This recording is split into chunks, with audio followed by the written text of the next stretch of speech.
Est-ce vraiment la fin du message de Vegapunk? Je dois bien avouer faire partie de ceux qui espèrent encore au prolongement du message de Vegapunk. Et je pense que là maintenant ce message ne doit pas s'arrêter, puisque One Piece entre peu à peu dans sa phase finale. Donc il nous les faut ces révélations. Est-ce vraiment la fin comme le laisse paraître ce chapitre avec la facilité déconcertante à laquelle le géant de fer a été mis à terre? Est-ce vraiment la fin? Bah je pense pas. Je crois que le géant de fer n'a pas dit ses derniers mots. C'est quand même celui qui a mis Marie-Joise à feu et à sang il y a 200 ans. Et comme le montre les Gorosei, ils ont bien reconnu ce géant de fer. À l'époque, il devait vraiment les nuire puisque ce robot géant antique connaissait Joy Boy. Alors il est difficile de croire que c'est la fin. Depuis le début du message de Vegapunk, nombreuses sont les révélations qu'il nous a faites. Comme par exemple, Joy Boy était le premier pirate au monde. Mais au chapitre 1117, il a été coupé en plein milieu d'une phrase importante concernant directement les dits, laissant un vide complet. Mais voilà qu'Oda décide de relancer la transmission de plus belle. Et cette fois-ci, les choses vont s'écorcer. La fin imminente d'Egghead approche à grands pas. Et que dire sur ces chapitres si ce n'est que le masterclass? Yo les bros, bienvenue dans l'analyse complète du chapitre 1119 de One Piece, intitulé Emmet. Juste avant de commencer, n'oublie pas la petite recette de maman en lâchant ton meilleur like et abonnement. Et on est parti pour l'analyse complète du chapitre 1119 de One Piece.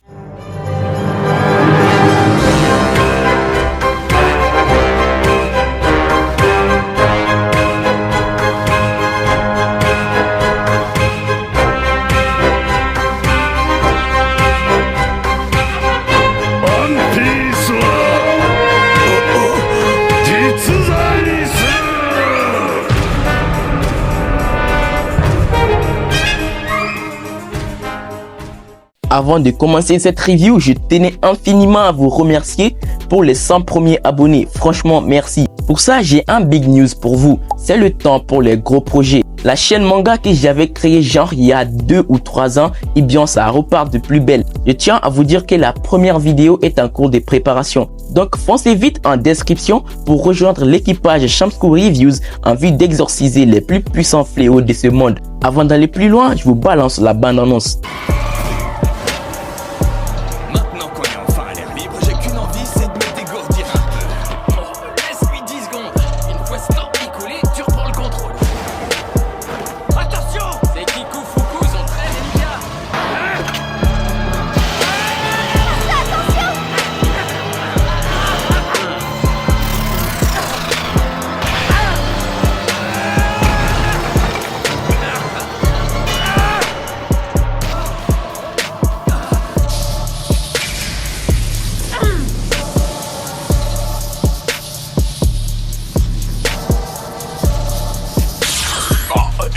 C'est où?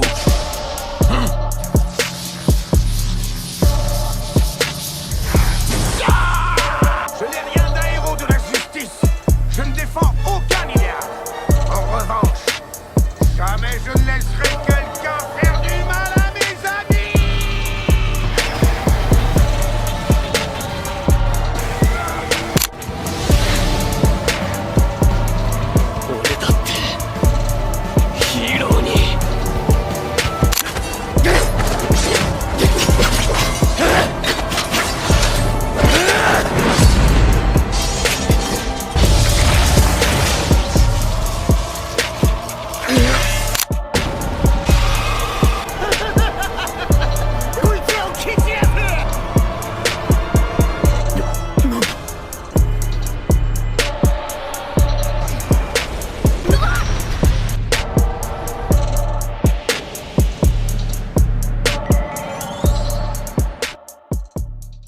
Pour ne pas vous égarer, je vais vous expliquer un peu de tout ce qui va se passer dans la vidéo. Dans les 2 principaux chapitres, on va se concentrer en première partie sur la reprise du message de Vegapunk.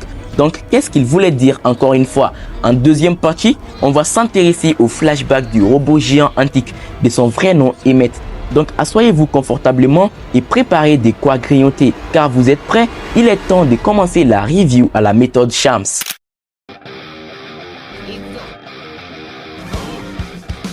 Luffy は海賊王になる男だ。海賊王になる男だ。俺はルフィ海賊王になる男。On espérait à la reprise de la transmission du message depuis sa coupure au 1117 et nous voilà servis. La transmission vient de redémarrer et Vegapunk ne cesse de nous laisser bouche bée après chacun de ses dires. En effet, depuis le début du message, toutes les révélations faites par Vegapunk étaient plus ou moins, en tout cas pour la plupart, choquantes. Car nous avons appris que Joy Boy était le tout premier pirate au monde. Nous avons aussi appris qu'à cause d'une montée d'eau de 200 mètres, l'ancien monde rempli de continents se changea en monde rempli de fragments continentaux ou plus précisément des îles.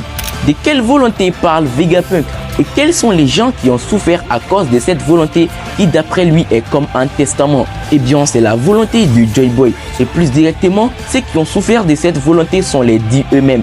Donc la volonté des dits c'est alors la volonté de Joy Boy. Joy Boy était jadis en conflit avec Im et 19 autres familles fondatrices du gouvernement mondial. Mais malheureusement, Joy Boy est mort et pendant ces 8 derniers siècles, sa volonté n'a jamais cessé d'exister. Car sa conscience ne sera pas tranquille tant que le gouvernement ne tombera pas. Pourquoi Joy Boy a attendu 800 ans pour que Luffy se révèle être son représentant? Les chiffres 8 et 7 sont des chiffres porte-bonheur dans la culture japonaise. Le 7 est plus directement lié au bouddhisme, qui a même son représentant dans One Piece, à savoir Sengoku. Et le 8, il est considéré comme significatif en raison de sa forme qui représente l'éternité. On sait tous que Nika est éternel et que Joy Boy, en ayant mangé le Ito no Mi modèle Nika, fruit du démon ayant une volonté propre, est devenu Nika. Pourquoi Nika ne disparaît-il pas? La raison elle est simple. Tant qu'on croit en lui, il ne disparaîtra jamais. Les Gorosei et Im ont cherché par tous les moyens du monde à complètement effacer l'existence elle-même de Nika et de Joy Boy, mais en vain. Tant qu'il y aura toujours des gens qui croient en lui, il ne disparaîtra pas car la volonté éternelle de Joy Boy qui réside dans le fruit du démon de la divinité solaire n'a pas disparu. Ce fruit du démon a probablement dû attendre 8 siècles car c'était le siècle parfait pour rappeler à Im que Joy Boy et Nika ne disparaîtront jamais. Car si il y a toujours des gens prêts à être libres en ce monde, des gens prêts à se dresser contre le mur gigantesque qu'incarne le gouvernement mondial, ils ne disparaîtront pas. Car si on dit Nika, on dit bien sûr Joy Boy. Il a échoué une fois, mais sa volonté, elle, continue toujours de vivre même 800 ans après sa mort. Donc sa volonté éternelle à travers les Ito no Mi modèle Nika a parcouru le ciel et la terre pendant des siècles, a erré dans ce monde à l'abri du gouvernement pour enfin trouver sa destination, son maître.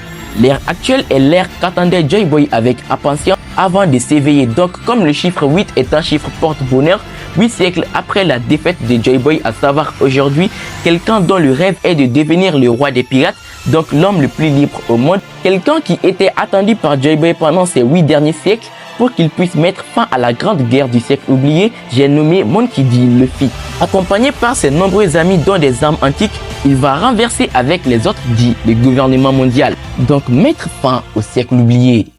Avec ce chapitre, à la façon où les Gorosei ont été maltraités et surtout à la dernière page où l'un d'entre eux a une corne cassée suite au coup de poing démentiel du géant de fer sur la tronche de Topman Warcury. Le Gorosei est présenté comme invincible, invulnérable. Mais l'est-il vraiment? C'est la question que je me suis posée après ce chapitre. Et je pense qu'il y a une faille dans leur invincibilité.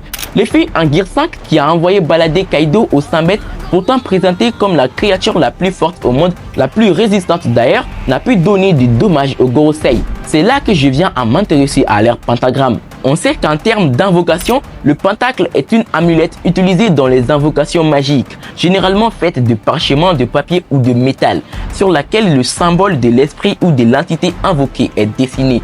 Donc en se basant sur cette définition, on fait vite un lien avec l'invincibilité du Gorosei. Ce sont des esprits démoniaques et leur invocateur n'est autre que Im. Il se peut qu'à l'époque de Im, donc il y a 800 ans, il était possible d'invoquer des esprits malins, mais qu'aujourd'hui cette pratique est révolue et seuls ceux qui l'ont pratiqué le connaissent. Alors l'invincibilité du Gorosei prendra tout son sens, car si Oda a décidé de les dessiner sur des pentagrammes et même dans un ordre précis, il y a forcément une ou des raisons à cela. L'une des raisons, je l'explique dans cette vidéo qui s'affiche à droite de l'écran ou en description. Une autre raison serait derrière leur invincibilité. Donc personne ne peut battre les Gorosei, absolument personne. Car pour réussir à vaincre les invoqués, il faut vaincre l'invocateur, donc Im.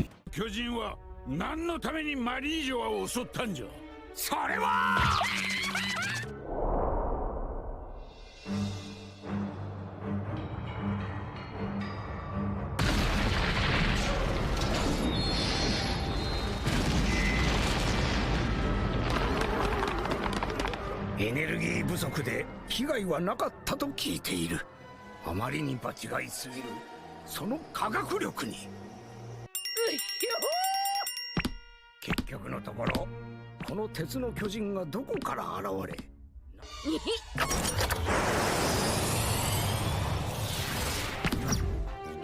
おっさんの力で直してくれよ。アホか。 Ayant attaqué Marie-Joise il y a 200 ans, le robot géant antique, depuis son introduction, a eu une place majeure dans l'écriture d'Eiichiro Oda. En tout cas, la même place que Zunisha. De par ses dires, on sait tous que c'était un allié de Joy Boy. Et il s'en veut, tout comme Zunisha, d'avoir laissé Joy Boy mourir sans rien pouvoir faire. C'est peut-être la raison de leurs excuses sans fin. Car Zunisha dit avoir commis un péché. Et les géants de fer s'excusent constamment auprès de Joy Boy. Joy Boy vient de nous dévoiler le nom du géant de fer, à savoir Emet. Emet est un terme hébreu qui peut être traduit en français par fidélité ou vérité. Joy Boy dit dans ses phrases que quand le moment sera venu, tu devras. Et Emet se questionne de quel moment fait allusion Joy Boy. Bon, je n'ai réfléchi qu'à deux possibilités. La première, c'est que Joy Boy lui dit que le moment de sa mort, il ne devra pas agir, ce qui expliquerait pourquoi il s'excuse. La deuxième, c'est que Joy Boy, avant de mourir, lui dit que le moment venu, à savoir dans 800 ans, tu devras aider ceux qui vont hériter de ma volonté pour renverser le gouvernement mondial. Ce qui expliquerait sa détermination à se battre contre Marie-Joise et le Gorosei, car on sait que Emet, ça veut dire fidèle, Emet, ça veut dire vérité, Emet, ça veut dire sécurité. Donc il est fort probable que le robot géant antique soit un atout de taille pendant la guerre contre le gouvernement mondial. Oda préparait cette saga depuis quoi? Depuis la saga des 4 empereurs. C'est tout simplement incroyable. La maîtrise inouïe qu'il a sur son manga. Donc laissez-moi vous dire que cette saga finale de One Piece sera dans tout autre niveau. Car tissant cette toile dans l'ombre depuis des années, cette guerre contre le gouvernement mondial va changer toute votre façon de lire et d'apprécier One Piece. Même votre point de vue concernant l'œuvre en elle-même va changer. Car One Piece c'est ça, c'est Eiichiro Oda. C'est la fin de cette review, donc de cette vidéo. Laissez-moi vos avis dans les commentaires pour qu'on puisse débattre dans l'entente et la bonne humeur. J'ai hâte de lire vos retours. Et encore une fois, un grand merci pour les 100 premiers abonnés. Donc n'hésitez pas à rejoindre l'équipage pour me soutenir. L'aventure sur mes réseaux continue les bros, donc allez jeter un petit coup d'œil. Tous les liens sont dans la description. On se retrouve bientôt pour des prochaines vidéos. Sur ce, à la prochaine.